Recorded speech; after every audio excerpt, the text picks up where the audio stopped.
morning, Giants. Welcome to Wake Up with Giants TV. I'm Ryan Morris, and as always, I'm here with your host, Nicholas P. Smith. We're pretty excited to have our guest on this morning.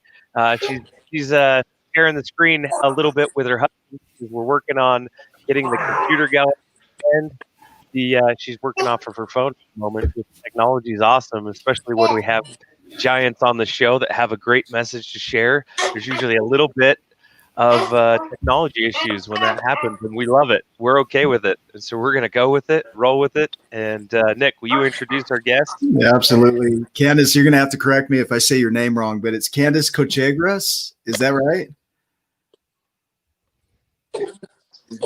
Good job, yeah. Cochegrus? Yes. Yeah. I'll introduce. This is, yeah.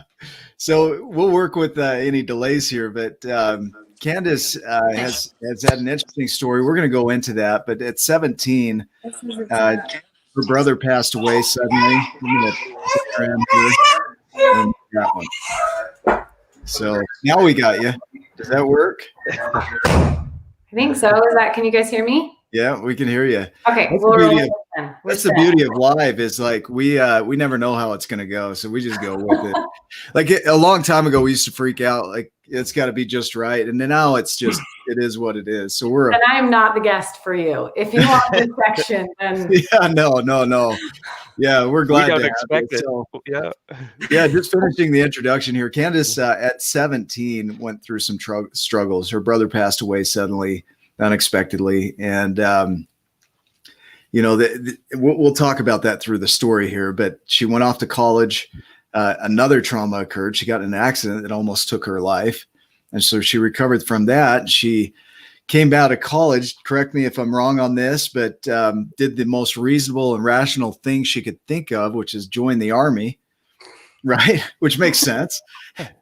And then did the American dream of getting married, having kids, and then her last baby, right? Your most recent baby, about 5 months old. Your first, okay. Yeah, with special needs. Yep, started having seizures at 5 months, and so life changed. Life has been different, so she's had to adjust. And so throughout Candice's life, she's made a push to show up no matter what's occurring. And so we're going to dive into your story. Just want to thank you for being on the show. Thank you. Yeah, thanks for having me. You're welcome. Was that an adequate introduction? I pulled that off of somebody's profile online, so I hope that's close. Yeah, that about sums it up. Yeah, did I get the right person? I hope. Yep, that's me. Where should we dive in? Usually we'll talk about the journey, kind of where you started, what your life was like when you were growing up. And, okay. And we'll explore the path from there. But do you want to talk about your family a little bit? What was it like? Yeah, so we grew up in a military family, actually. So that does make sense a little bit. But so the first half of my childhood, my dad was active duty in the Navy. And so we kind of moved around from base to base. There were 6 kiddos in my family, and we were all like born in different states. So just all over the US. That's kind of how I grew up for the first half of my childhood. And then I think I was like 8 or 9. My dad messed up his shoulder, and so he had to get out of the Navy at that point. So then we kind of moved into civilian life and kind of stayed put. And I grew up on a farm in Idaho for a time, and then moved to Texas and Virginia and just kind of bounced around. So that was my childhood, kind of all over the place. Is your blood kind of is it type starchy? Not type A, it's type starchy from the potatoes in Idaho.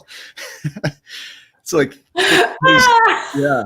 I don't even know where that's not even a funny joke, but I'm going to tell it anyway. Funny. It's a dad joke. Nick's a dad. I'm a dad. That was awesome. I was like, where are you going with that? Yes. I can tell all kinds of jokes. I actually do have type O blood, though. So I'm the universal. Okay. Me and you. I got you. Yeah. I got everybody's back. Apparently.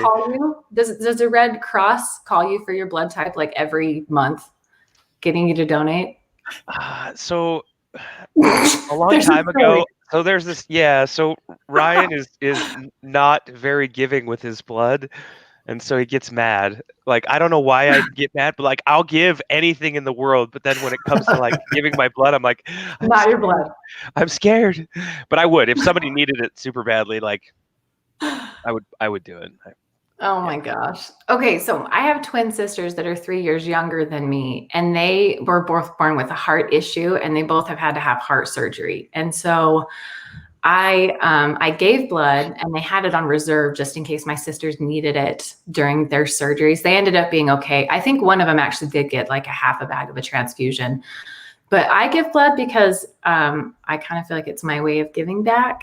And it is a little selfish too, because I'm like, if I get in a car accident, because we're universal donors, we can give to anybody, but we can only receive type O, and I can only receive type O negative. Like my husband has O positive, I can't even receive his. And so I'm like, I want them to be stocked up. If I get in a car accident, you better have some O negative on file. And I pay others to donate their blood so that I don't have to. I'm gonna be like, girl, I'll give them 100 bags. If you can't find one for me, we're gonna have a problem. I'm signing up right now. Yay. There's a knock at the door during the show. Hey, Ryan R. Morris. Yeah. Ready? Come out to the van. We need to see you. The Red Cross pulls up. They've got the blood drive van. They know about me. So let me ask you this, growing up, let's kind of talk about that. So military life, you're moving around, you're all over the country till dad hurts the shoulder, and then you stabilize in Idaho and then Texas, right? Mm-hmm. And then that's kind of where. And then Virginia? Because I went to high school in Virginia. Yeah. Okay. That's where my family's from, is Virginia, my dad's side. Yeah. But don't ask me where. I have no idea. They're probably all cousins. Maybe. No. I mean, if you're watching, I'm sorry. So you got deep ties is what you're saying. Yeah. No, it's so you go through this movement, and you going through high school. Did you kind of have dreams of what you wanted to do when you grew up? Were you unclear? Oh, yeah, I was going to be a lawyer from like age 4. That was my jam. Did you become a lawyer? No. Well, okay. Here's what happened. Yeah. So I became a paralegal. I joined the Army and became a paralegal. Sorry, it's really echoing in here. I might open the door. Maybe that'll help. We'll see. It's all good. See, if I would have stood up and run backwards, that could have been bad because I'm just wearing a shirt. I'm sweatpants. You're cleaning up like I clean up. Just throw it in a drawer in a closet. Shut the door. Yeah. Okay, no. So when I was 17, that was my senior year of high school.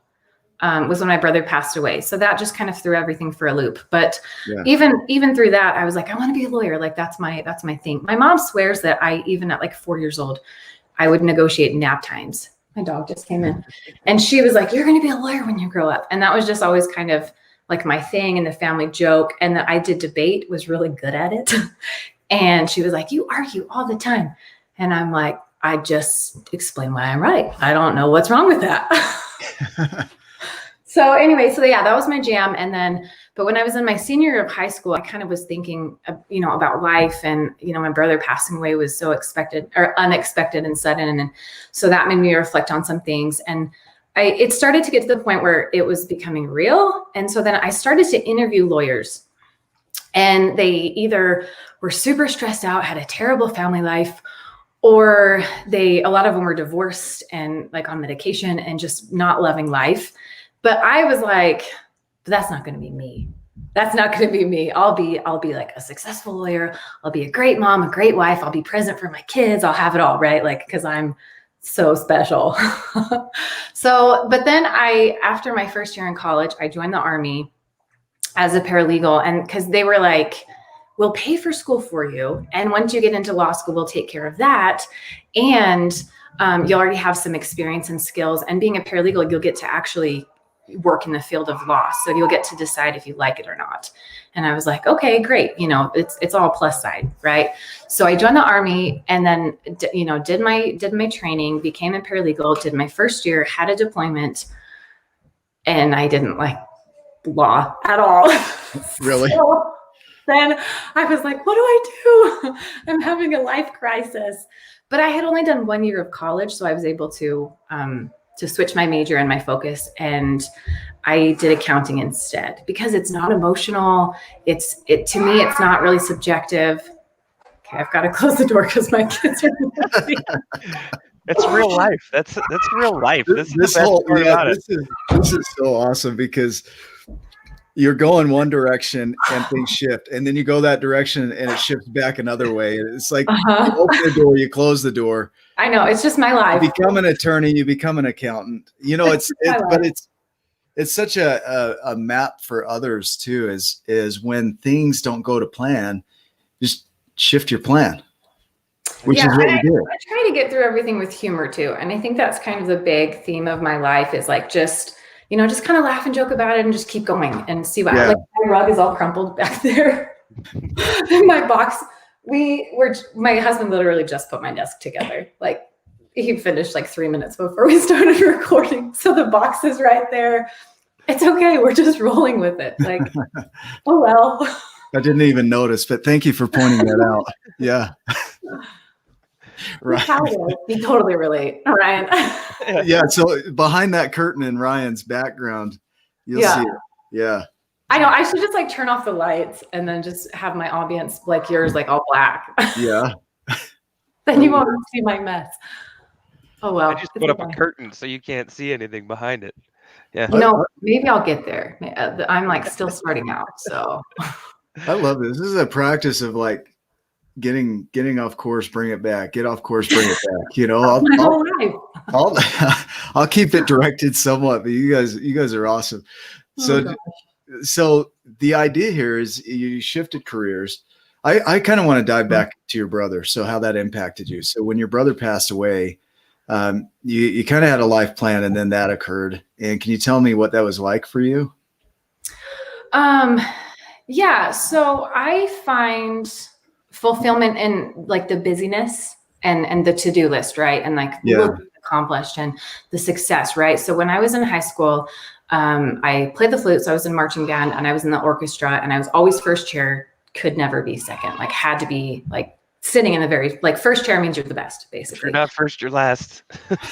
Playing the flute. Right. So I was always first chair, always, honors classes, all these extracurriculars. I was on the debate team, played volleyball, basketball, and track, and juggled all that along with band, and did debate, was in the Spanish, like head of the Spanish club. I was also treasurer for the student council, like just doing all these things, right? Like my plate was so full. And I was like, how much more? It was like Thanksgiving. And it's like, but I know I can squeeze another serving of something on there, right? Like that's just how it was. And very active in my church and my young women's group and all the things. And then, so I did that all the way up to my junior year. And then my senior year is when my brother passed away. And my mom, bless her heart, just kind of turned into a shell. And she just could not cope. She had 5 girls and she had 1 boy. And her 1 boy died. And for her, it really impacted her because she was like, our family name is dead. Because all my girls are going to get married and take on a new last name. And for her, like genealogy work and your history and your family was really, it's really important to her. And so when my brother died, she was like, I'm not going to have any little grandbabies with the last name of House. I just won't. They're all going to have different random last names. And our family line is now over. And that really hit her. And so my senior year, this is so selfish, but as a 17-year-old kid, I was like, this sucks. Like my brother died and that sucks. But guess what, Mom? You have 5 girls and you have 5 other kids. And this is my senior year. And it's supposed to be like when you're supposed to come to, I thought I had a chance of being homecoming queen, and I'm like, and you're supposed to come to all the games and you're supposed to come to all my things. And I quit everything. I quit every sport, every club, everything. I did stay in band, but, I was like, I don't care if I'm second or third chair. Never give up the first chair. Oh. Well, I actually was second chair for quite a lot of the year just because I was like, I don't care. And I was 18 years old. And so I would just literally check myself out of school. I would walk up to the office and I would write my own note right in front of them. And I would say, I'm an adult, I'm 18, I'm leaving, and sign it and hand it to them and be like, bye. And my brother had gone to that school. He had just graduated. And he was on the football team. He wrestled, like he was kind of, big man on campus. So everyone knew him and they knew me, and everyone looked at me like this crumpled, little thing. And so they didn't really care. So they're like, oh, okay, have a good day. And I kind of used it as a pass. And on days I just didn't feel it, I was like, I'm going home. Bye. So it affected me that way. Like I kind of quit a lot of things and I kind of gave up on some things in a sense. And that was really hard. And I think the hard thing too is that it was so public, because everyone in my school knew my brother, everyone in my school knew me and what I was going through. And they didn't really know how to handle those emotions. Because when you're a 16, 17 or 18-year-old kid, like you don't really deal with death a lot. And so they didn't really know how to take me. And some days I would try to still be super happy anyways. And then people are like, why are you happy? Why aren't you grieving? And then when I was really rough, then they're like, cheer up. And I'm like, I don't know how to be right now. And they didn't know how to take me. And it was just really confusing. So do you think that part of it was that resistance to your mom shutting down, and part of it was grief on your own side? Like you lose that motivation for life. And so you don't care, right? You just kind of float, right? For sure. A lot of it. Like I was mad at my mom, which I mean, now that I'm a grown up, like if I lost one of my kids, sure, it would wreck my world, Right. So having that perspective shift makes a difference. But when you're a selfish teenager, you're like, it's all about me. Right. Yeah. So, I was one of those. Yeah. It was tough. Yeah. Yeah. I'm sorry for that loss. That's, not to take you back to that space, but it's just that remembering that experience kind of lays a foundation for other things. And other people that are watching this, they might have an experience like that where something traumatic happens and you lose motivation, right? For life. You just don't have any direction. You're kind of floating, like your mom goes into a shell. You go into floating, free floating in a way through your life. Yeah. I was like floating. Yeah. People kind of adapt to trauma different ways. And then you go off to college. So can you go into that experience? You go off to college and then you have an accident, right? Yeah. So after my first semester of college, I got hit by a drunk driver, and it hit right in my driver's door. She was turning and I was going straight. So she went right where I was sitting. And the guy that I was dating at the time, his dad was actually the head of 14 different hospitals for the emergency and trauma wing. And so he actually called, his whole staff and was like, hey, she's coming in. And he showed up and made sure I got like VIP care. And so that was really helpful. But your spine is supposed to curve one way, and mine had flipped and it was curving the wrong way. But he was able to give me a really good treatment plan. And I immediately jumped into chiropractic care and massage therapy and physical therapy and getting everything going so that I could bounce back really quickly, which I mean, I'm thankful that he did that for me, because I wouldn't have known, what to do. But he was like, hey, I'm getting you set up here. I'm getting you set up here. You make sure you do this. Got me all the scans and treatments and everything I needed. And because I was still young and in really good shape, I bounced back pretty quickly. And so, but I mean, things like that. And of course, my mom took that really hard. Obviously, she was like, oh no, because my brother died in a car. And so, for me to get in a car accident, she was like, what's going to happen? So that was really scary for our whole family. But then I was okay. And so it ended up being a good thing, and it was okay. It crushed my Camaro. I'm sorry. Was it a bitchin' Camaro? Oh yeah, it was nice. Yeah. It was a vintage one. Anyway. Yeah. It wrecked my car. But it just kind of made me think of like, what do I want to be? What do I want to do with my life? What do I want to, how do I want to show up in the world, and what's going to make a difference? And so again, I kind of circled back to that lawyer thing. Like, is this what I really want to do? But I was like, like I want to be, maybe I'll be an accident lawyer and like fight for people that have been injured. Cause I didn't really get a great deal, but. Hey, so I like what you're hitting on right here, because in the story, we're going to send you a copy of the book so that you have that. Yay, but in the story, he has this looking up moment where he sees the giants and that awakening. And that awakening looks different for everybody. For you, your life was just, it was what it was. And then your brother passes away and you start to wake up from that. You start free floating. Like, what is life even about? Yeah. Then you have the accident, and then it becomes a deeper question. So 2 traumas in a row, right? A deeper question of what really matters and what do I want to create in this world?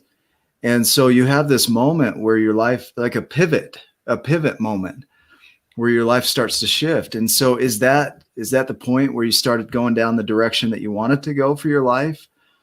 Or is that still an occurrence? Like what I think I was still trying to figure it out. I think, so then 6 months after treatment and I got healthy again, that's when I joined the Army, because I still kind of wasn't really sure what I wanted to do. But at that point I was working really hard, trying to not go into debt, and going to college and trying to, be a grown up and take care of myself. And it wasn't really working. I wasn't sleeping very much because I was working so much and going to school full time. And so the shtick was like, oh, join the Army and we'll pay for your school and you'll get experience and you'll make money and you can test out your field and see if you like it. And I was like, oh, okay. And so I became a paralegal. And then after my deployment in my first year, I decided I didn't like it. So then I was like, what am I going to do? And accounting just felt really safe to me. The reason why I didn't like practicing law is because people come to you with like the worst problems of humanity. Like nobody comes to a lawyer on a good day, unless I guess it's like business or, I won the lottery. I need your help. That's probably pretty rare. Like, hey, I'm getting a divorce, or hey, or I got a DUI, or right. It's like they come in, they're like, hey, I'm happy. I just watched the best show. I listened to the most amazing song. Let's sue somebody. Yeah, right. So that's the law that I was doing for that first year. It was like people getting in trouble, people getting kicked out of the Army, people and the kids stuff, not to go into it, but that's what really pushed me over that edge of like, I don't want to spend my life doing this, like destroying families and figuring out which of the worst messed up adult is the kid going to go with. Like that was so hard. And that's when I was like, I'm not doing this. I'm going to do accounting because numbers are super safe and they're easy and they're predictable and they're not messy and gross. And they don't make the terrible choices we do as humans sometimes. Numbers don't make messy choices. So I became an accountant. And no, it's not because my mom is an accountant, if she's listening. Is she on here? My dad's a CPA, and I went the exact opposite. Whatever he was doing, my personality, I would like. That's what I tried to do. I like math. But you have some other things that you do too. So you do the accounting, correct? And then you have your shirt. Is it a shirt company or what? Purple Promise. Yeah. So this shirt that I'm wearing, actually, I make this one because it's just my life. I don't sell very much of it. But what does it say on it? I love that it says chaos. Chaos coordinates. That's my title. That's my official job. No, so when I switched gears, and halfway through college, I had my son, got married, had my first boy, and he was healthy. And then at 5 months, overnight, he had epilepsy, and he became paralyzed, and it just kind of changed our whole world. And we had no idea what was going on or why. My husband and I were both studying business, nothing to do with like medical stuff. And so we just went to the doctors and said, fix him, what's going on? And we had no idea. And it just changed my whole world. And now fast forward, he's 11 and it still has seizures, wears diapers, is nonverbal. And it's just really hard. And it's one of those things where it's really public. Like yesterday at swimming lessons, I gave him a bag of chips and he got mad and the top was open and he went, ah, and he shook the chips all over, right next to the swimming pool. So it was wet and he hit a guy in the face and the poor dude was sitting there and he was like, what the, because chips were flying in his face. And then he looked and was like, oh, and he saw what's happening. And so he started cleaning up and anyway, so I don't know, my life is just kind of chaos and messy and it's just how it is. But 3 years ago, can I pause you right there? Yeah. Can I pause you? Can we speak to that? Because 2020 was chaotic. And but life, like this is what I see in what you're sharing here is that, and your shirt is perfect. The chaos coordinates. Because what you're sharing here is that life is chaotic and you just adapt. And so can you speak to that a little bit? Because it sounds like throughout your life, there's all these moments that you didn't expect. You weren't planning on these things. And then they occur and you've got to adapt. And so can you speak to that a little bit? Yeah. And we can talk about 2020 for a little bit. It was weird for me. Yeah. Let's say it was weird because all of a sudden it was like everyone else was living in my world. And I was like, I'm the president. Like I welcome. Been here for a while. I know what it's like to not be able to go to places. Club expert. You know what I pictured is like the Wizard of Oz when they land. And Dorothy wakes up and she looks all around and there's all the munchkins, and they've been there all the time. They just welcomed her to her land, That's what I pictured is like all of us waking up in your land and I'm like the head munchkin. I'm like, hello. I know what it's like to fear getting on an airplane because what if they won't let me on board? Because one time my kid had a seizure on an airplane. And like, I know what that's like. And I know what it's like to be like, I want to go to the grocery store today, but my kid might have a meltdown and I don't want to deal with that. Like, I don't want to deal with the people at the door telling me you have to wear a mask because he literally physically cannot. Like, he has special needs, he has sensory issues.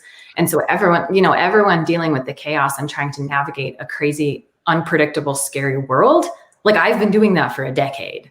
So everyone else freaking out, I'm like, welcome to my normal. Yeah, you're strangely calm, right? Everybody's wondering what's going on with Candice. She's not freaked out. Like, I've been doing this for 10 years. I just kept living how I've been living. And everyone else is all of a sudden like, I mean, for lack of a better term, thrown into weird, different special needs circumstances, right? Like, yeah. You go to the grocery store today. I don't know. What does that look like? That's been my life for 11 years. So everyone else going, oh, we can't go to the park. I'm like, that's not a big deal. Like, that's been me for a decade. So it was just strange, I think, because I've been in survival mode for over a decade. And then all of a sudden everyone else jumped into survival mode with me. And it was just weird. So speak to that, the survival mode, because often we want to just get out of survival mode. You can't. And so my question would be, from that survival mode, how did you create being in that space where everything is chaos? There is no control in a way. You don't get to dictate the outcome because every day is different. You just go with whatever any day gives you, which is I see it as such a great lesson right here. I think we should dive into that. Like, how do you do that? And why? Yeah, no, just how do you manage the survival mode, the chaos? I laugh a lot and I use kindness as my shield. Welcome to Munchkin Land. You're the best. Hey, I'm president. Yeah. That's just what it is. Like, like we do this podcast and I could be like, oh my gosh, I'm so sorry. Oh, my door's open. Now it's closed, and be embarrassed. Like, I'm wearing sweatpants, but I just laugh. Like, I just laugh. I guess I should have put pants on for this show, but whatever. Yeah. And it freezes. It happens, Yeah. I totally relate. I relate a lot to all of this stuff because that's my life too. It's a little bit messy. I'm learning to clean things up and to get more organized and prioritized in certain things and so that I can handle the chaos better and adapt. That's everybody, right? Like, most people. That's what I think. Okay, so to go really deep, and this might freak some people out. Yeah, let's do it. Let's freak them out. We can have big conversations, and we can do it with respect and a little bit of humor. We can talk about stuff and laugh about it, So I am going to go deep for a second. When I had my third kid, my oldest son was like 4 or 5 years old, and thanks, Diana. I'm getting distracted. Yeah. Sorry. No, but when I had my third kid, everyone kept telling me, and it got in my head, like, 3 is so hard. Like, your first, everything is new, so that's hard. But then you kind of figure out how to like change a diaper and how, when they're hungry and, give them a blanket, whatever. So you kind of adapt as a parent and figure it out. And then having 2 is a little tricky, but you have 2 parents if you're blessed enough to be in a 2-parent home, and one kid gets one parent and one kid gets the other, and you kind of deal with it. But then when you have 3, it's like, okay, I got a kid, you got a kid, like, who's got the other kid? and you're outnumbered. And everyone kept telling me, like, 3 is so hard. 3 is so hard. 1 is tricky. 2 is, no big deal. 3 is super hard. And then everyone after that, it's like, you can have 12 and nobody notices. Like, that's what I'm in Utah. We have 8,000 kids. So I have 5. So I relate to this too. So I had kid number 3, and it was really, really tricky because my oldest son was going through a therapy that was actually making him be really aggressive and really violent towards himself and us. And it was just a really hard period in life. And then my daughter, I felt really bad because she was passing my oldest son in her skills, even though she's 3 years younger. And so to watch her upstage her big brother was really hard for me.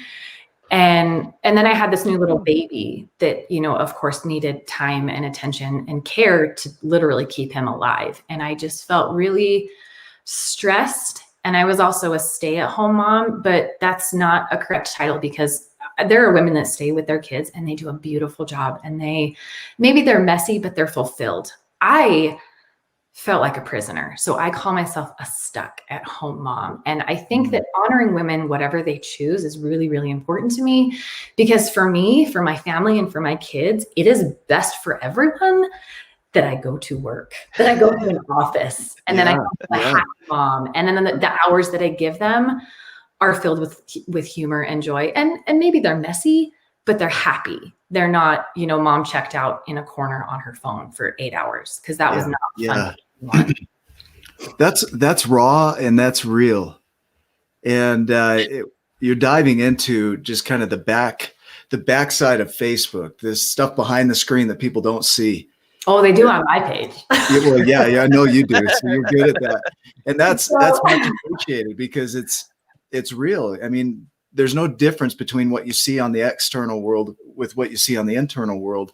And that's what we're trying to create here, is an alignment with that. And I want to go back to what you said about holding space for things like this, because what we do is we take these ideas and these thoughts and we attach ourselves to them. So when we present them to somebody else, we're a part of that thing that we present. Whether it's a marriage or a situation, we become a part of that thing. And what we have to be able to do is take that thing away from all of us and put it in the middle of the table, the room, so that we can all observe it and look at it objectively for what it is. It's a thing. A marriage, when a couple can come together or a relationship, and they come to this thing called a relationship, that relationship is just a thing. I mean, don't take me wrong here in that it's not meaningful or valuable. No. But it's that stepping away where you can just observe it. So looking at your life is a thing. And so stepping away from it and looking at it as an observer. If you were a scientist in a white coat taking notes on your life, that's kind of the view. And it takes the emotion out of it so you can hold space for it and just hear it for what it is and see the different views that come in from that. What do you hear on that? And sorry to cut you off. Nope. So I was gonna say, I love that. And literally yesterday I saw a meme, and it was like conflict, and it had a guy and a girl and the problem in the middle, and they were both like, I'm right, yelling at each other, having a tricky time. And then underneath it, it was like collaboration, and it's like guy plus girl together as a team, both looking at the problem over there, saying, how can we together discuss the situation? It's not the problem in between us and you're right and I'm right and we have to butt heads. It's like, okay, this is a situation we're dealing with together, us as a unit. How can we work through it in a way that works? And I think that's kind of become the theme of my life, right? And so, and why I kind of opened up and shared that is because, in a few years ago, 2014, 15, 16, when I was going through my really depressive, stuck at home mom phase.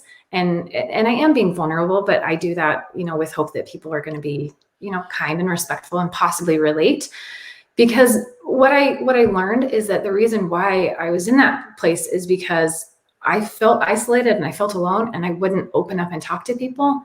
And when I finally opened up, because I felt like, oh, I'm so broken. And if I open that door and share my demons, I'm going to be rejected. And people they're going to shun me, and then I'm going to end up alone. But what I didn't realize is I already was alone, because I wasn't opening up and I wasn't sharing. I was holding everything in and not letting anyone in. And that's why I felt that way, because I was alone. And when I finally opened up And I told the one person I love and trust more than anyone, I told my husband. He, first of all, was like, I love you so much. Second of all, he was like, I'm so sorry you've been dealing with this. Like, why didn't you share it with me so that we can work through it together? And then third of all, he's like, I don't want to do or say the right thing or the wrong thing or whatever. Like, I'm not a professional. So would it be okay if we consider therapy? And that terrified me too, because even somebody that professionally helps people for a living, you're like, you don't want them to judge you. Yeah. It makes no sense, because they see like the worst of the worst and they hear all the things and like nothing can scare them.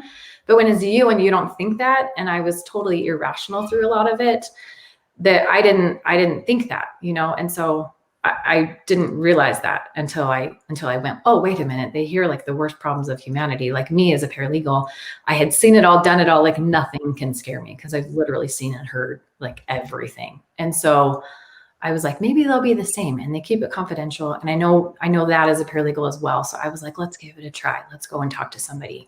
And we talked to somebody, and a few sessions in, we put 2 and 2 together that it was actually postpartum, which might sound silly, and you guys are both dudes, obviously, so you haven't given birth and had a baby, but thank you for that.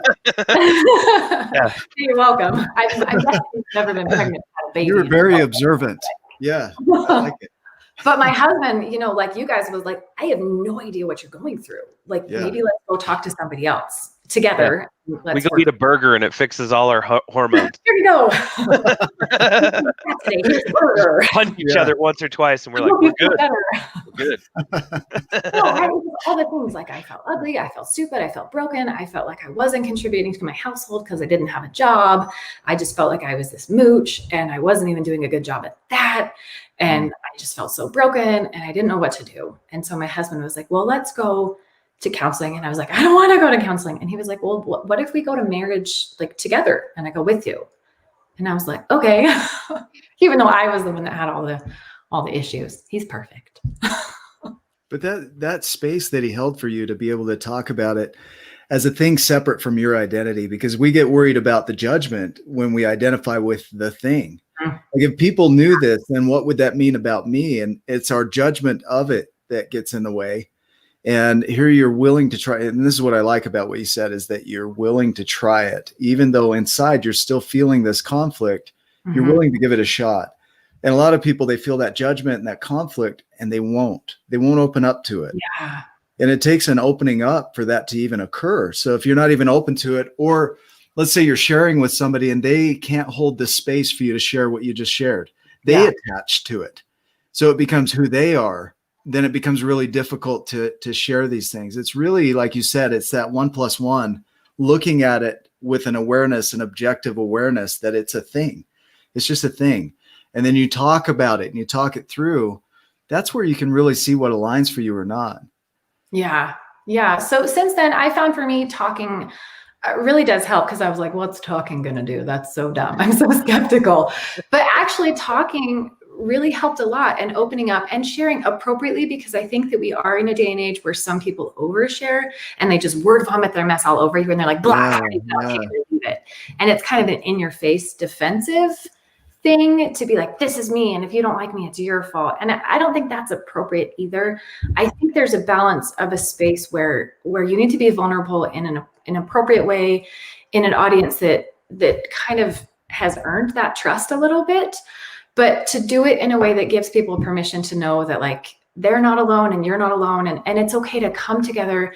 And yes, you can talk about big, serious discussions with respect, and also a little bit of humor too, which people, it's weird. They're like, you talk about suicide and you joke about it. And it's not in an offensive, like I want to laugh and joke about it, but I do want to take some of the stigma away and open it up to be like, I went through a couple of really rough years where, taking myself off the planet felt like the best choice. Yeah. Like, that wasn't very smart. I joke at funerals, and I think it's just because it's like my way of coping a little bit. And then the laughter brings in a little bit of sunshine and happiness that helps move me through that difficultness. That's a word. See? You're gonna smile and laugh through it. It's good. You're gonna go back through this video. So what I wrote on the screen right there, I wrote it, and then I lifted my hand like I just played a key on a piano. Like I wrote something amazing, right? Like, so you're going to go back, but maybe it's amazing or maybe it's not, but I felt so accomplished writing this thing down. This is way off topic here, but the idea of what you're talking about is that you're creating this space. I like the idea of not vomiting it, because that's not necessarily what we want to create here. You want to create a space where you're talking through to where you can create resolution. It's a communication. It's back and forth. It's understanding and relating to that person from where they are and that situation from where it is, and then just coming back to center. It doesn't mean anything about anyone. It just is. Mm-hmm. So the more you can separate from that, the further you can get. So, man, we've already gone 40 minutes. This is crazy. Like, I could go for hours on this stuff. I love it. We'll have a decent amount of energy drinks. We're good. Keep going. I'm good. Well, so for me, I found that by opening up, and it's so funny because I get messages all the time like, I could never share that. Oh my gosh, you open up about stuff that's so scary and big. And it's funny because I just was interviewed a couple weeks ago for a podcast, and they were like, I saw your post, it got shared. And I'm like, which one? Because I've shared so many things that they'll get shared, hundreds, thousands of times. And she's like, oh, I saw your viral thing. And I'm like, you're going to have to be specific. And it was my son's room.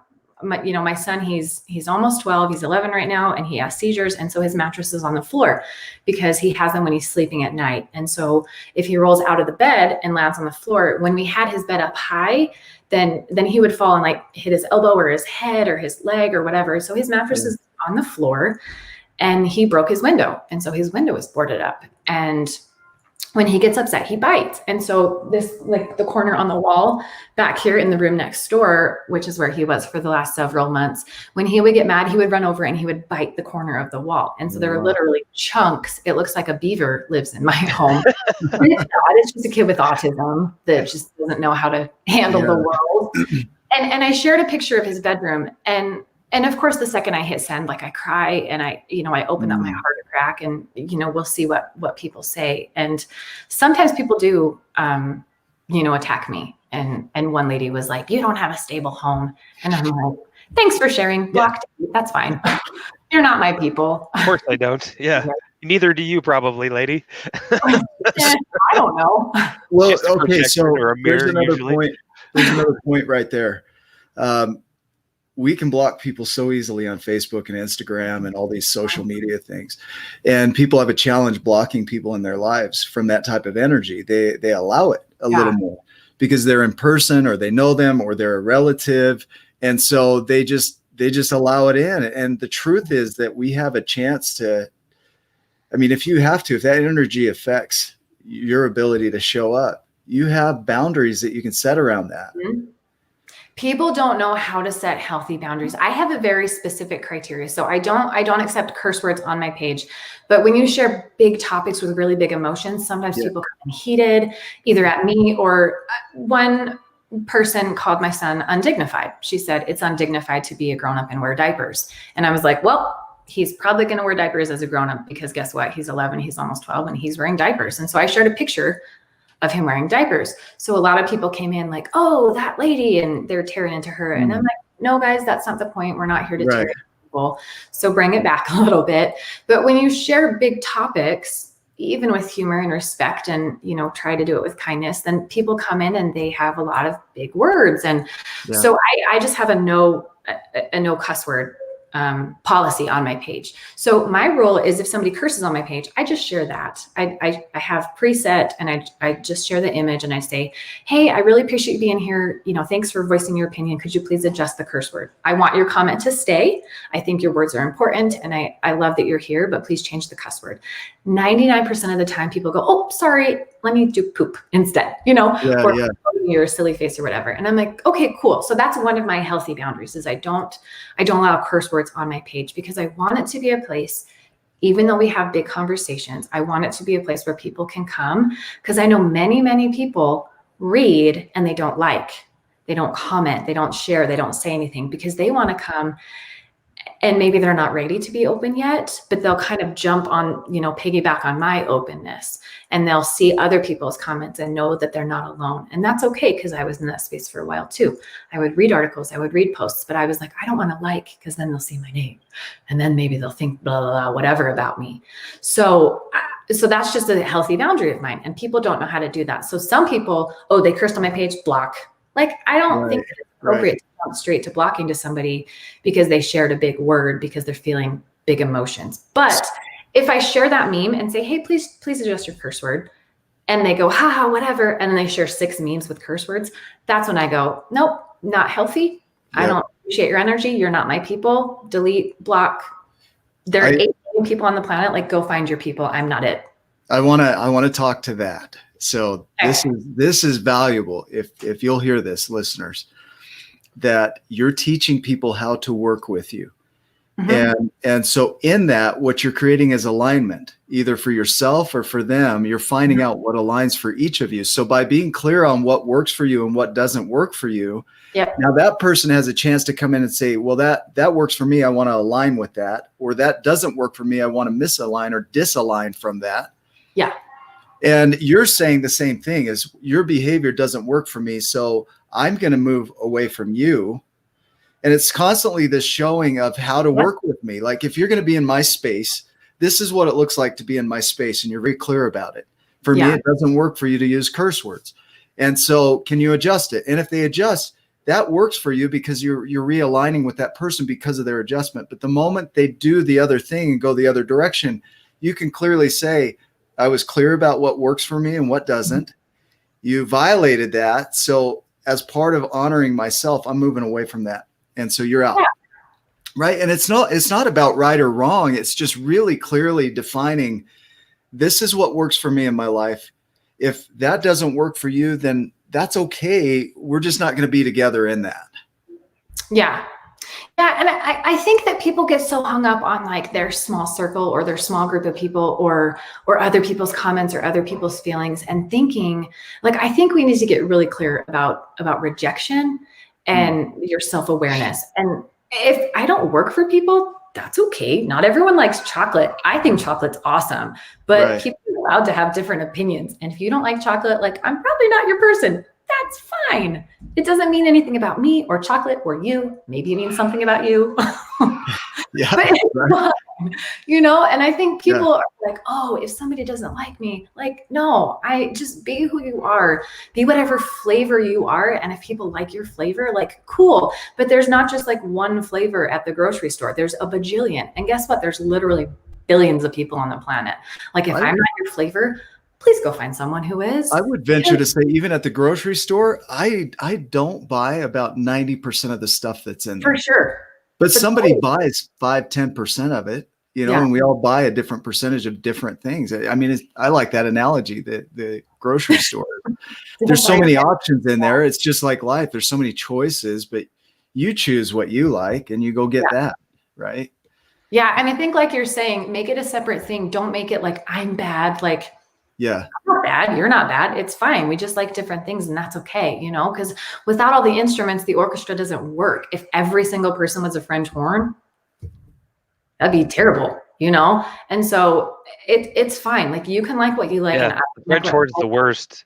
Just kidding. Just kidding, everybody that plays the French horn. I gotta put that one on there, capture that, because it really is. We all have our own flavor.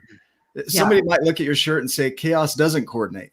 Well, okay, that's good. That's your view, and you're welcome to keep it. And my view is the opposite. And it's not about ignorance, right? It's not a space of, what you say doesn't matter. It's like, I hear you. I have my decisions that I make for me because of things that have occurred in my life. So I'm going to stick with what I know and what I believe. And but it's also being open to hearing their side too. Because inside of that, go ahead, Ryan. You're okay. No, I was going to say that most of the time we probably have more in common than less in common. And it's that way in a lot of things. It could be that way in politics and all kinds of things. But yet, we fight over right, wrong, or my view, your view. If we can talk about it and separate that emotion about the issue. Nick taught me some of this stuff just the other day. But you can separate it, just like you were talking about earlier too, Candice. Like you can you can find that common ground. Nicole in our group, I think it was Nicole. There was somebody that posted on her personal page something that was she like a little bit of an attack. She reached out to the person, just messaged them and said, "Hey, let's talk for a minute. And just let's this is what it is. Let's talk about it." They had a 20-minute phone call. They came together. That person then ended up joining our tribe. And I don't even know who that person was, but they ended up joining our tribe, and now they're here in this place where we can have a conversation and respect each other's views. Yeah. And it's a beautiful thing when we can do that. If we can all learn how to do that. It's not easy sometimes because you might get very, very passionate about your particular view. But if you can hold space for that person and love that person and come and get to know them and where they're at and why, so much easier. I want to speak a little more to that. So I don't know who this is from, but and it's not mine, but it's not the issue that's the issue. It's how you relate to the issue that's the issue. It's your judgment of the issue that's the issue. So being able to separate out the issue from who you are, who you identify as, your judgments, that allows you to have that dialogue and come to an understanding. That's what happened with Nicole, is she was able to step back from that situation and not attach to it. Like, you're attacking me, I'm going to defend myself. It's like, let me see it from your side. Give me just a second. Let me step into your world and hear what it's like to be you experiencing me right now. And I think when you come from that spot too, having opposition or a differing opinion allows for growth on your side as well, because you start to see things maybe a little bit differently. At least that's how I feel. Is like I appreciate when somebody has a differing view, because it allows me to see the other side that I didn't see as well and shed some light on that, and then grow and elevate. I might not change my position exactly, but now I can see their position and learn to, maybe learn even to love that person or that position more and respect them more, which elevates me as a human being or as a giant, as you were. I forgot my dog was here and she made a noise. So Yeah. That's funny. No, I think that instead of focusing on who's right and who's wrong and, seeing the problem in between us and who's right and trying to fight for what you believe in, I think that people attack and just go, "Oh, you're ignorant." Like, no, you aren't ignorant. Just because you come to a different set of beliefs and a different set of understanding, it doesn't mean you're ignorant. Like, well, obviously you're not educated, because if you were, you would agree with me. I think that people look at preference versus education and see that as a different thing, because just preferring different things is totally okay. Having a different set of information is okay too. And I think people just attack and insult as like, "Oh, you're ignorant," because if you really understood, then obviously you'd be on my side of things. And that's just not how the world works, right? I've shared this a couple of times, but I think it's meaningful, and I think I'll bring it up because I had a conversation a couple of years ago with a gal, and it's one of the most pivotal conversations I've ever had in my life. We did not agree. I will just tell you that straight up front. We did not agree. And it was a big topic. It was about abortion. And I believe that abortion should not be an option, but people make their choices and they do what they want to do. And she came at it and she was like, "Well, I totally believe abortion is a beautiful, wonderful thing." And I was like, interesting. Instead of asking to attack, and instead of, "I agree, I disagree, and you're wrong, and I'm right, and you're wrong," blah, blah, blah, all the things, I was like, that's fascinating. Talk to me more. And so we had a conversation and she was like, "Well, I believe in reincarnation." And I was like, "Okay, I don't. So tell me more. I don't know where you're coming from. I want to understand." So I wasn't trying to agree or disagree. I just was like, I want to know where you're coming from. This is so interesting. And I'm really curious. And it wasn't like a bait and a hook. Like at the end, I'm going to be like, "Gotcha," and shred her. No, I was like, "That's so interesting." And she opened up and shared her story. And she was like, "Well, my mom actually was unsuccessful at aborting me. And I grew up with my mother hating me and resenting me and telling me that I ruined her life because she failed at everything. She failed at having me. She failed at avoiding having me. And my whole childhood was like poop, basically, like feeling rejected, unloved, being flat out told that she was a mistake, that she wasn't meant to be. And she was like, wouldn't it have been compassionate for my mother to have succeeded and for me to be reincarnated into the womb of a mother that would have loved me and that would have told me every day that I was special and amazing. And I was like, wow, you're right. That would have been really compassionate, given your ideas and your set of beliefs, which is not ignorance. It's not that this person doesn't know things and is unknowledgeable, right? She just had a preference of a different viewpoint, which was separate than mine. So now I'm like, that's so interesting. And now I can see how some people can believe that abortion would be a beautiful, compassionate, wonderful thing. And she was like, and then my mom could have lived her life however she wanted to, and I could have had a different mom that would have loved me. And I'm like, okay, that's interesting. And again, big topic. Yeah. Conversation, it's not something that you necessarily talk to the stranger at the grocery store or that you take on lightly. But I was like, that's interesting. And I'm willing to open up and discuss somebody else's point of view. And as I said at the very beginning of this, at the end, we did not agree. We did not agree. I said, I believe in God. I don't necessarily believe in reincarnation.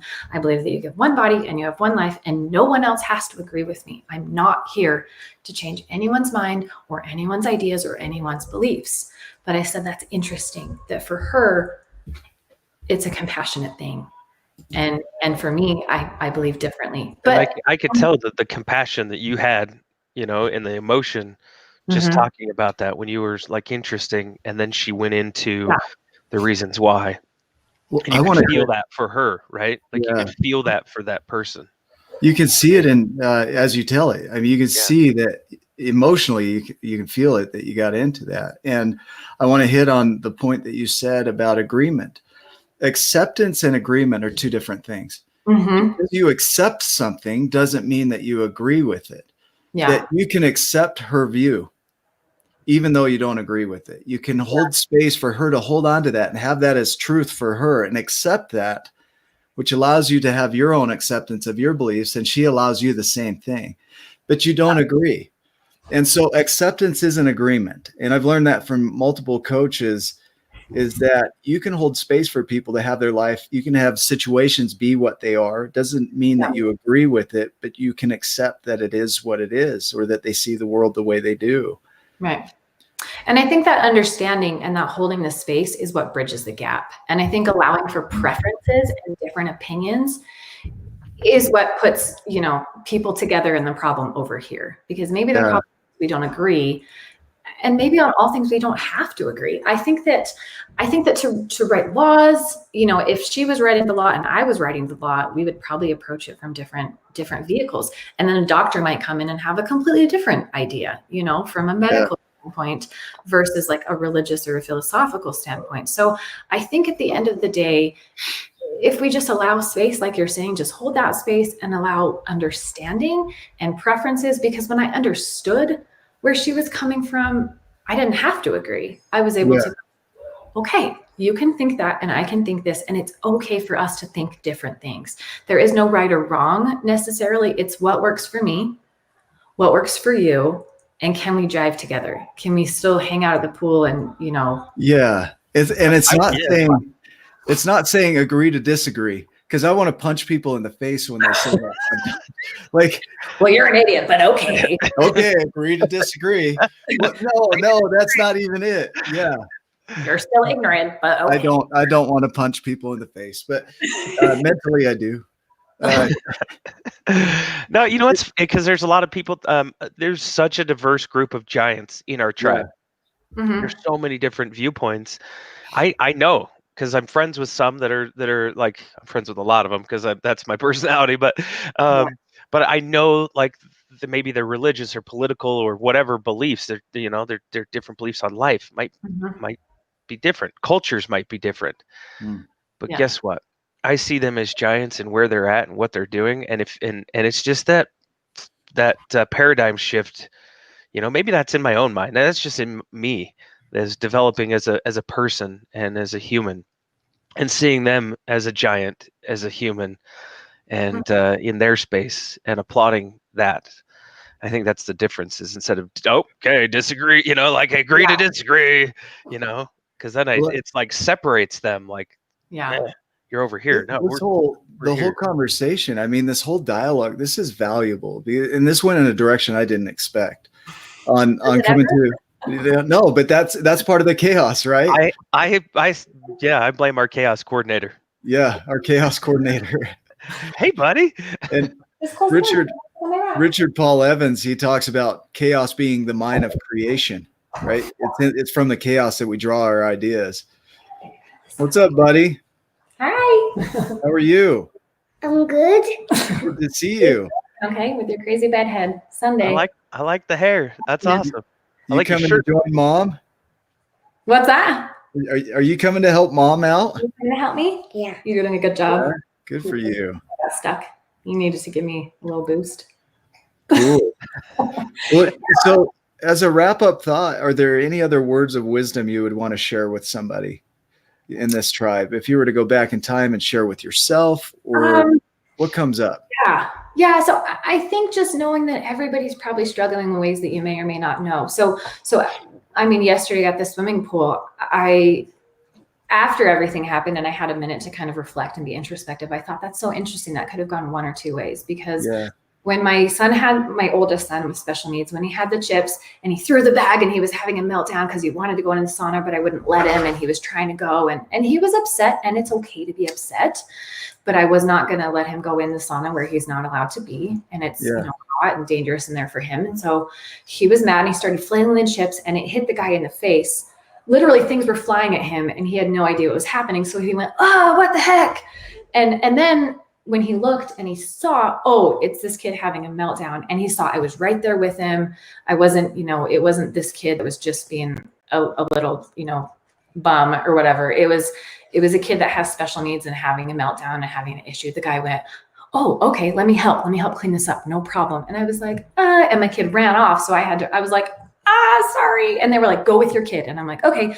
So I ran over there and I got him to kind of calm down. And then I came back a minute later and they were still cleaning up. And I was like, let me help. And they were like, no, it's okay. Go be a mom, go be with your kids, do what you got to do. It's fine. And so then I was walking around with my son, and I thought that could have gone one or two ways, because this has happened in the past. And in the past, if that guy would have continued to yell at me, I would have taken my son, run and hid in the bathroom, and I would have sat on the floor and cried. And I would have felt like poo. But because he was kind and compassionate and saw, hey, she's got way bigger problems than chips on the floor for 2 minutes. Like, I don't need to attack her more than she probably already has. So I think number one, recognize that people are probably having issues that you don't necessarily see or understand, and give that grace and give that compassion. And then I think number two, just know that it's okay to have different opinions and have preference. And I think the way that I'm able to have big conversations is, number one, I do try to use humor appropriately, and I use kindness as a shield, because I smiled at the guy like, hey, I'm so sorry. You're covered in chips. You just cut in the face. And he was like, oh, okay. Because if I would have yelled at that guy, like, what's your problem? Like, it would have escalated and it would have become a competition of like, who can be the rudest, But instead, when my son threw the chips and he went, what the heck? I looked at him and I went, sorry.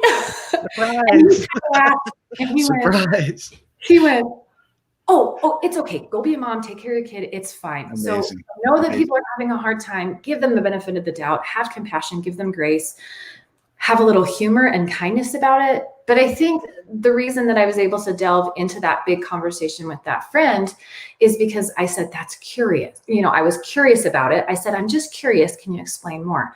Fascinating. Tell me more. I'm so interested. Tell me more. So when you use words like intrigued, curious, fascinated, interesting, instead of assigning them labels or yourself labels, or instead of giving or taking judgment, like, if you're right, I have to be wrong, or if I'm right, you have to be wrong. Like, no, interesting. Isn't it fascinating that you can believe something literally opposite of me, and I can believe what I believe, and we can still both be okay, and we can still both be good humans. Yeah. So I think having conversations with humor and kindness, and maybe even a little bit of silliness, and using words, like get curious. Yeah. Like curious. I want to understand you. Yeah. Ask, you attack. I want to understand where you're coming from, and drop that judgment and that ego and that shield and just try to get to know people, because most people are going through hard things and we're all having a tough time and just trying to coordinate our chaos, which makes it different than your chaos, but that's okay. We can all relate. Yes. This is beautiful. I love the message of this video. I paid $10,000 to go to a course that taught what you just taught me in an hour. Hey, I mean, literally, I'll send you an invoice, Nick. Yeah. Yeah. For those that are watching, that'll be $5,000 a piece. Yeah. It's beautiful because what you're talking about is a formula for relating to others in such a way that you can give grace to their situation. And it's this is powerful, especially with our tribe, because we have so much diversity in the tribe of giants. We have giants from all over the world, every background, every culture, every political stance that you can imagine.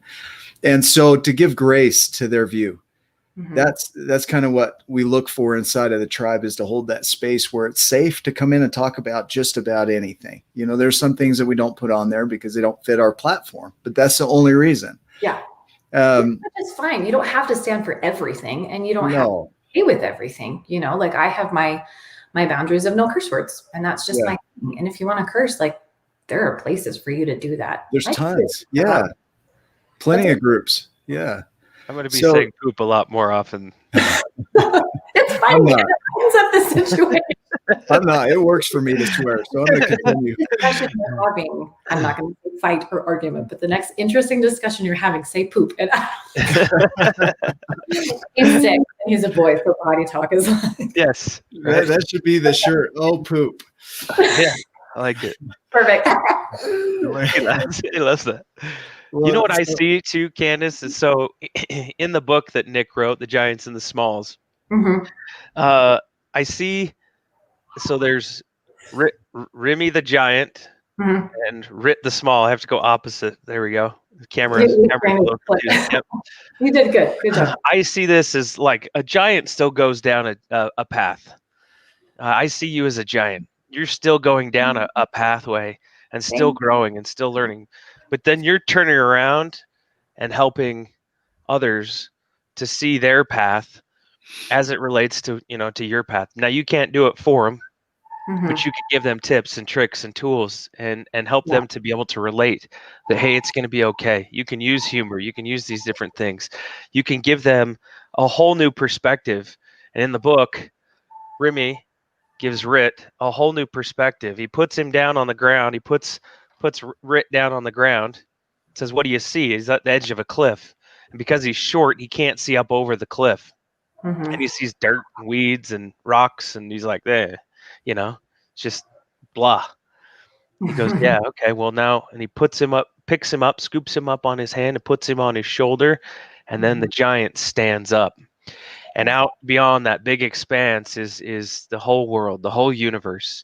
The sun is shining. It's beautiful. It's a perfect ocean scene. And it gives him a new vision, a new goal, new perspective of life. And that's what I see you doing as well for others.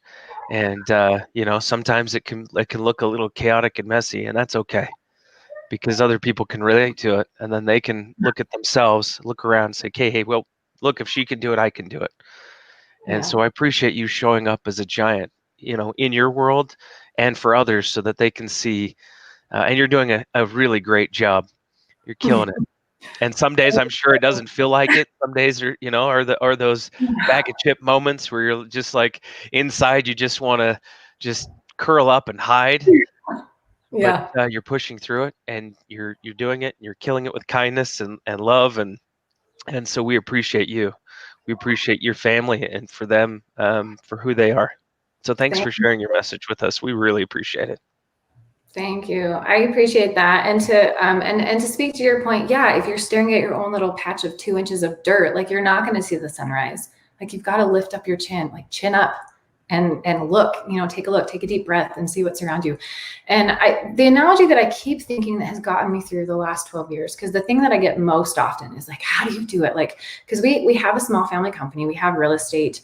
Both of my husband and I are full-time. I work full-time for the Army. That's my job. That's my day job is, I still work full-time for the Army. My husband has his full-time job. We have 5 kids. My oldest is really severe special needs. And they're like, and you have a company and dogs and you're, real estate and you're doing all these things. Like, how do you do it?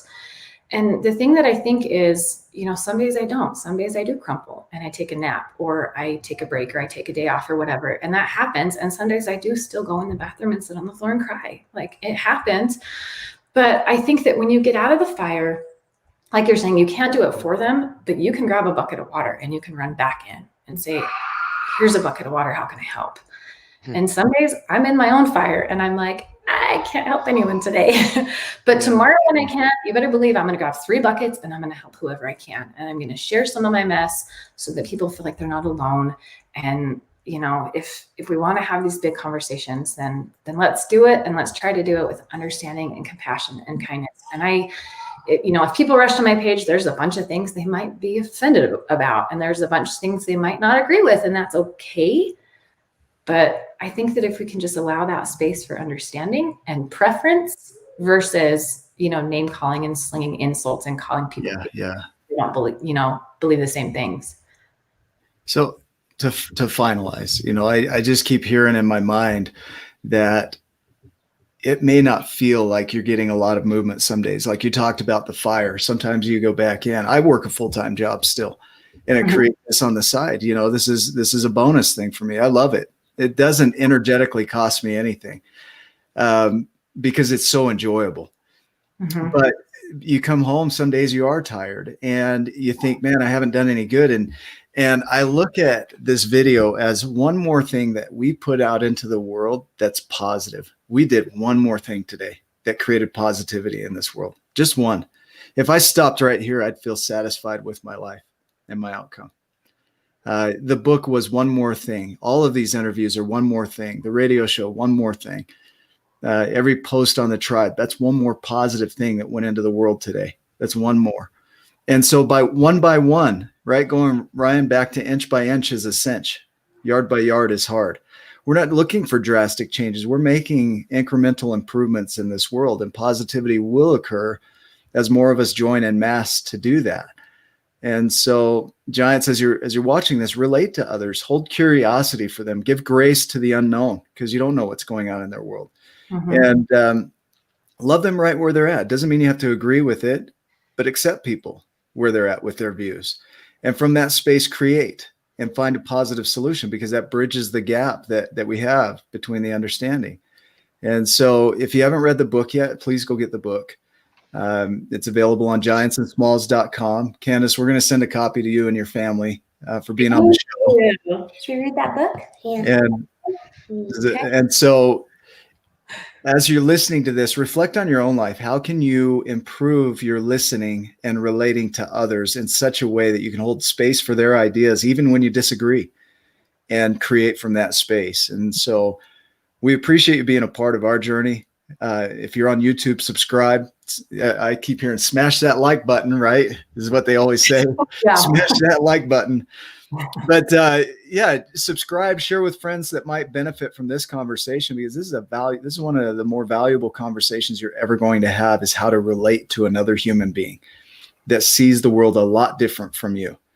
And so I just honor and appreciate you, Candice, for sharing your views with us. I totally disagree with all of them. No. I gotta tell you, when I'm just messing. What I wear, it's because a lot of times people are like, oh, they want to like dress up, and I'm like, I live in like yoga pants, and Me too. what I was trying to ask is like, do you care if I wear like a t-shirt? And you were like, don't wear anything controversial, and I'm like, well, that's like half my wardrobe. Yeah, right. So I don't mind if it's controversial. Like, I do have to put that warning label out, because if you go to my shop, Purple Promise, it's because my son has been through a journey, and I've learned some things that I don't necessarily agree with, as far as like the way that healthcare is, and some of it is great and some of it's not, and that's just my space and where I'm coming from. So some people will go to my shop and read some of the messages and get upset. Maybe they'll get curious, maybe they'll ask questions, or maybe they'll agree. I don't know, but they're not for everyone. Yeah. So I do need to throw that little disclaimer out there. Yeah. So, Okay. After the show, we already know that. It's okay. but each person gets to make their choice, and you're very Yeah. clear about what works for you, and so they get to decide whether that aligns for them or not. And so this show, if you find conflict in what you see on purplepromisheshop.com, go back to the beginning of the episode and watch this again. And seriously, it opens the door for that dialogue, because what is it in you that is creating that? Because that's where that would come from. And so nothing's wrong with yoga pants. cool. I'm wearing them. You want to see? No, just kidding. How do we follow you? So how do people find you on social media if they want to watch your page and laugh and cry and do all the things with you and sharing your journey? So we do have Instagram, which is like the prettier, more professional version. So if you do Instagram, then go to Purple Promise. I don't really use my own account because I'm not like cool or trendy enough for Instagram. I'm not like a Pinterest mom that's like pretty enough and cool enough for Instagram. So my personal account's kind of dead over there. But on Facebook, you can click to follow. It's just my name. It's my own. It's my personal. I do have the business page as well, but where I'm most open and real and raw and vulnerable and just like share what's going on with my life, it's just my personal page. So I have way too many friend requests, so I don't necessarily answer every friend, but a lot of my stuff is public. And so if you just click follow, you'll be able to see a lot of my open posts. So perfect. Okay. Well, everybody, thanks for being on the show. Thanks for being so open, Candice, about your life. That's awesome. And you've shared some valuable information. So for those that are watching, thanks for being here. Thanks for being giants. Make it a giant day. Have a giant day. Receive it. And we'll see you on the next episode. Take care.